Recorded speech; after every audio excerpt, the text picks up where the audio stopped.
नमस्कार। मैं डॉक्टर के L Meena, associate professor Sanskrit, government college Karauli. Online कक्षा में आज हम संज्ञा प्रकरण के अंतर्गत कुछ सूत्र हैं उनके विषय में पढ़ेंगे, जिसमें से सूत्र है आदिरंत्येन संहिता। इस सूत्र का अर्थ होगा प्रत्याहार के अंत में इत संज्ञक वर्ण से युक्त आदि वर्ण अपनी तथा बीच के वर्णों की संज्ञा का बोधक होता है। अर्थात अंतिम इत संज्ञक वर्ण के साथ आने वाला आदि वर्ण कहलाता प्रथम वर्ण। तो आदि वर्ण अपना तथा बीच में आने वाले अन्य वर्णों का भी बोध कराता है। जैसे उदाहरण है अण। अण प्रत्याहार में अण न केवल आ को ही अभिव्यक्त करता है, अपितु इसके स्थान पर आने वाले ई और ऊ को भी अभिव्यक्त करता है। अर्थात अण में जो आ और ना के बीच में आने वाले ई और ऊ वर्णों का भी बोधक होता है। इस प्रकार से इस आदिरंत्येन संहिता सूत्र का अर्थ होगा कि प्रत्याहार के अंतर्गत प्रत्याहार के अंत में जो इत्संज्ञक वर्ण से युक्त जो आदि वर्ण है, प्रथम वर्ण है, वो अपना बोध कराएगा। इसके साथ साथ बीच के वर्णों का भी बोध कराता है। जैसे अण प्रत्याहार है, अण प्रत्याहार में जो वर्ण आते हैं अ, ई, उ, अण, तो इन वर्णों में अवर्ण है और ण है। अ और ण के बीच के जो वर्ण हैं ई और उ, इन दोनों वर्णों का भी बोधक होता है। यही इस सूत्र का अर्थ होगा। द्वितीय सूत्र है ऊकालो अज्रस्व दीर्घ पुलतः। इस सूत्र का अर्थ है ऊ, बड़ा ऊ और त्रिमात्रिक ऊ काल वाले स्वर ह्रस्व, दीर्घ और प्लुत संज्ञक होते हैं। अर्थात ऊ काल वाले स्वर को ह्रस्व कहा जाता है और बड़े ऊ काल वाले स्वर को दीर्घ कहा जाता है और त्रिमात्रिक ऊ काल वाले स्वर को प्लुत कहते हैं।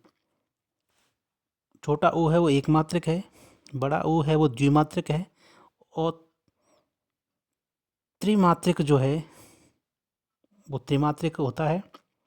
अतएव जो एक मात्रिक स्वर ह्रस्व, द्विमात्रिक स्वर दीर्घ और त्रिमात्रिक स्वर वो प्लुत कहलाता है। जैसे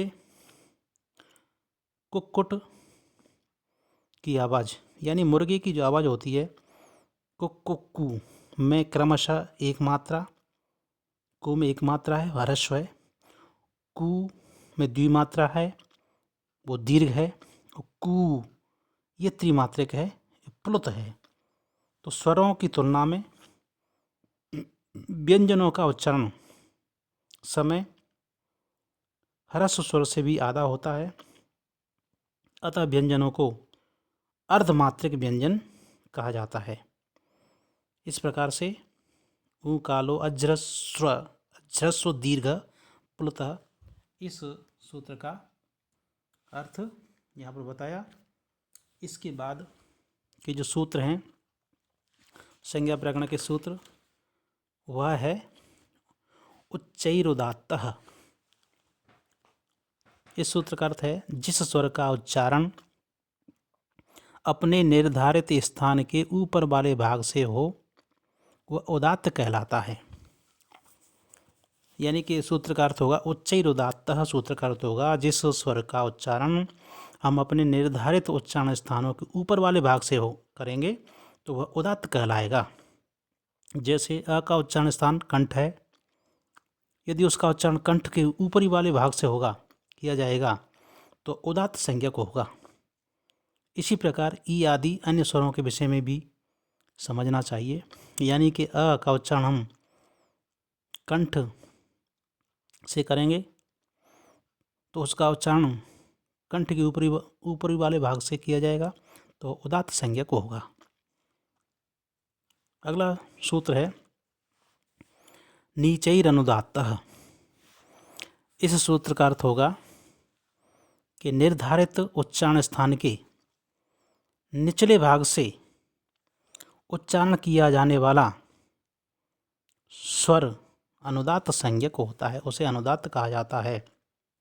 यानी कि हमारे जो निर्धारित उच्चारण स्थान है उसके निचले वाले भाग से यदि किसी वर्ण का उच्चारण किया जाता हो तो वह अनुदात्त संज्ञक होगा, उसे अनुदात्त कहा जाएगा। जैसे अकार का उच्चारण यदि कंठ के निचले भाग से हो तो वह अनुदात्त कहलाएगा। नेक्स्ट जो सूत्र है वह समाहार स्वरितः। इस सूत्र का अर्थ है जिस स्वर में उदात्त अनुदात्त स्वर दोनों स्वरों का मिश्रण हो, यानी कि जिस स्वर में उदात्त और अनुदात्त दोनों स्वरों का मिश्रण हो वह स्वरित कहलाता है। अर्थात जिस स्वर का उच्चारण निर्धारित स्थान के ऊपरी और निचले भागों को मिलाकर होता है उसे स्वरित कहते हैं। जैसे अकार का उच्चारण जब कंठ के ऊपरी और निचले इन दोनों ही भागों से होगा तो वह स्वरित कहलाएगा। यहाँ पर एक विशेष बात ध्यान रखने की है कि उदात्त अनुदात्त और स्वरित स्वरों का प्रयोग केवल वेदों में ही किया जाता है, वेदों में ही होता था। वहाँ इनका संकेत चिन्हों द्वारा किया जाता है। उदात्त के लिए कोई चिन्ह नहीं होता, किंतु अनुदात्त के लिए नीचे पड़ी हुई रेखा और स्वरित के लिए ऊपर खड़ी रेखा का चिन्ह होता है। जैसे उदात्त कहलाएगा अ और ई, इस पर कोई चिन्ह नहीं है, वो उदात्त है।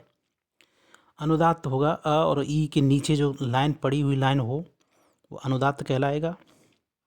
स्वरित जैसे अ और ई, इसमें अ के ऊपर एक खड़ी लाइन हो, खड़ी रेखा हो, वह स्वरित कहलाती है। तो इस प्रकार उदात्त अनुदात्त और स्वरित स्वरों का प्रयोग केवल हम वेदों में ही किया करते थे। उनके लिए ये संकेत चिन्ह बताए हुए हैं और यहाँ पर उक्त जो सूत्र हैं इनका अर्थ स्पष्ट रूप से बताने की कोशिश की। धन्यवाद।